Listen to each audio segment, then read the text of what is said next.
Hello Internet friends, I'm Chief Meteorologist Mike Everett here on this Wednesday evening, and as you can see behind me, we are in first alert tonight for a couple of different reasons. In fact, let's dig right into it because we got a lot to unpack here tonight.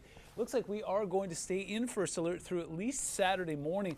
I'll tell you why, because we've got a couple things going on. More lowland snow tonight on Wednesday night into Thursday morning after that really sketchy start that we had to the commute on Wednesday morning, and dangerously cold temperatures. Yeah, I'm not exaggerating here. It looks like we could be seeing temperatures that'll dip into the teens in a couple of communities for at least a couple of days.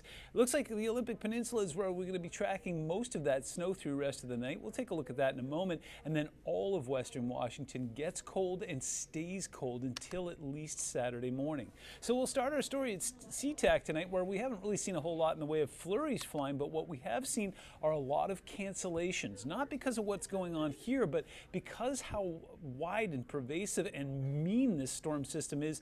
In fact, it's just lining up to do work across all of the West, including Southern California, the Intermountain West, including the Rockies, and then the Midwest, where we have a myriad of watches and warnings in place.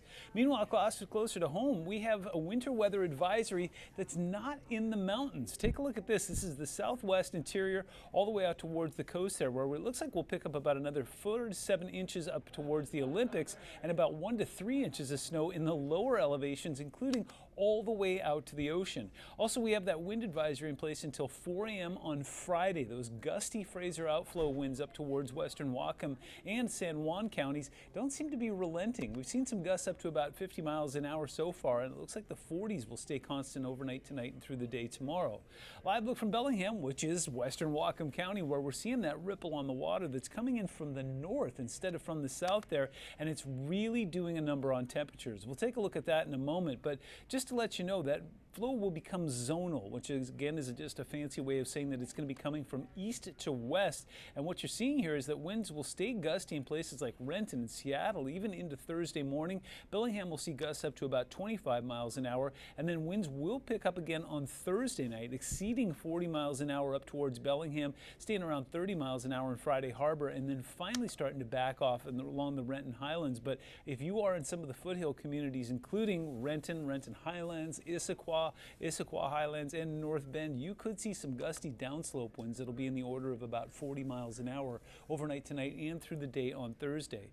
Current temperatures as of 9 p.m. on this Wednesday evening are chilly, many of us already below the freezing mark. And if you take a look, that's a big departure from where we were this time yesterday, and yesterday was cold, so it's kind of a harbinger of things to come. When you add wind chill to it, especially up towards Bellingham, it feels like 13 degrees out there. Yeah, that is dangerously cold. It looks like Wenatchee and Ellensburg are in single digits as well.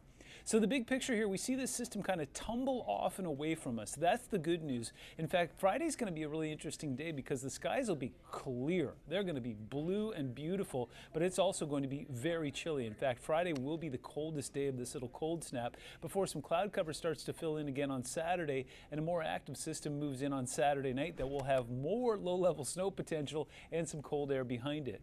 So tracking this system, this is radar at about a 2-hour loop on Wednesday night here, and you're seeing most of that activity down towards the south and southwest. Places like Chehalis, Olympia, Shelton, seeing some of that snow moving through. Tacoma and even Kent getting in on some of that. As we move out towards the coast, things are fairly quiet along the immediate coast right now, but we are seeing some of those flurries moving in along Highway 12. And then up towards Port Angeles, we're expecting some accumulating snow overnight tonight, and it looks like even the islands will pick up on some of that.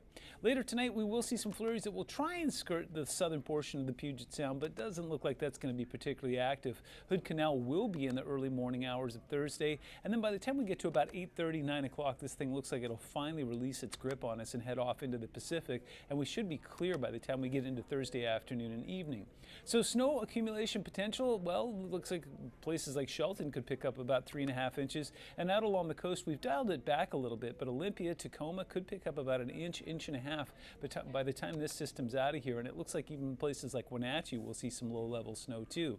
Overnight lows will be cold. This is not wind chill. This is the actual temperature. You're looking at 15 in places like Chehalis and Olympia, 24 in Tacoma and Seattle, 21 in Bellingham and Mount Vernon, and even along the immediate coast, we're talking about low to mid 20s.